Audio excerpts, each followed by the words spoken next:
नमस्कार मित्रांनो, माझं नाव सुजाता. माझं वय आता 44च्या घरात आहे, पण मी स्वतःला खूपच फिट ठेवलंय आणि आजवर कधी दवाखान्याची पायरी चढण्याची वेळ सुद्धा माझ्यावर आली नाहीये. माझा नवरा रमेश माझ्यापेक्षा 5 वर्षांनी लहान. तो दिसायला थोडा जाडजूड आणि रंगाने सावळा आहे, पण मित्रांनो, या वाढत्या वयातही त्याचा उत्साह असा आहे की जणू आमचं कालच लग्न झालंय. मी त्याला कितीही समजावून सांगितलं तरी तो ऐकण्याच्या मनस्थितीत नसतो. मला वाटतं एखादा दिवस तरी माझ्याही शरीराला थोडा आराम मिळावा, पण तो त्याबाबत अत्यंत हट्टी आहे. आमची 2 मुलं, एक पुण्यात तर दुसरा बेंगळुरूमध्ये नोकरीला आहे. दोघेही आता स्वतःच्या पायावर उभे आहेत. त्यामुळे घरात सध्या आम्ही नवरा बायको अगदी एकटेच असतो. या रिकाम्या घराचा रमेशला जणू वेगळाच फायदा मिळतो. घरी चुकून एखादा पाहुणा आला तर रमेशची घालमेल सुरू होते. तो पाहुणा मुक्कामाला राहणार असेल तर रमेशचा चेहरा असा पडतो जणू आभाळच कोसळलंय.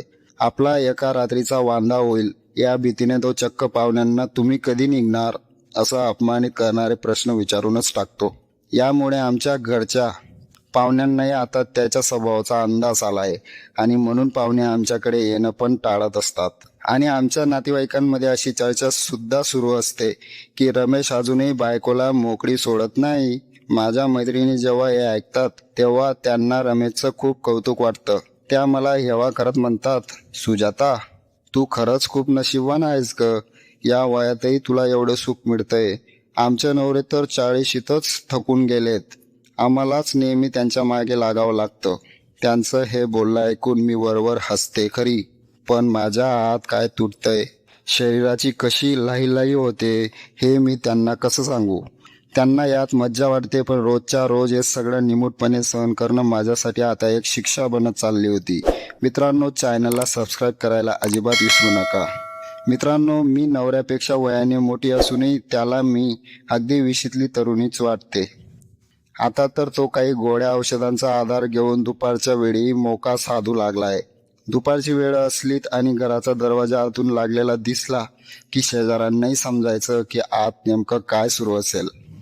सुट्टीत 1-2 महिन्यातून मुलं घरी आली तरी त्याला त्यांचा डिस्टर्बन्स वाटतो आणि त्यांच्या समोरही तो निर्लज्जपणे मला रात्री उशिरा बेडरूममध्ये खेचतो आणि अगदी पहाटेपर्यंत. समजून घ्या मित्रांनो, कसं सांगू मला तर कळतच नाहीये. मुलांनाही आता त्यांच्या बाबांची सवय लक्षात आलीये, ज्यामुळे मला आता खूप ओशाळल्यासारखं होतं. त्याच्या या सवयीमुळे मला कधी निवांत माहेरी सुद्धा जाता येत नाही. माहेरी गेले तरी तो हट्टाने सोबत येतो आणि माझ्या आईवडिलांकडे आमच्यासाठी स्वतंत्र खोलीची मागणी करतो. शेवटी माझ्या वडिलांनी त्याची सवय ओळखून आमच्यासाठी वरच्या मजल्यावर एक वेगळी खोलीच बांधून घेतली आहे.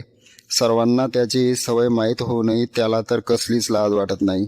तो नेहमी फक्त सूर्य मावळायची आणि अंधार व्हायची वाट पाहत असतो आणि संधी साधतो. आमच्या घरापासून त्याचं ऑफिस अगदी जवळ आहे. तो डबा सोबत घेऊन जातो, तरीही कधी कधी दुपारी 1 तास वेळ काढून तो घरी येतो आणि दिवसा ढवळ्या आपल्या तोच नित्य नियम पार पाडतो. रोज रात्री मी त्याला हात जोडून विनंती करते, रमेश, आता आपली मुलं मोठी झालीत रे. त्यांच्या लग्नाचं वय झालंय. आता तरी थोडा आराम कर आणि लाज वाटू दे थोडी. मलाही आरामात जगू दे. काय लावलंय सारखं तेच तेच रोज. पण तो माझ्या शब्दांना नेहमी कचऱ्याची टोपली दाखवतो.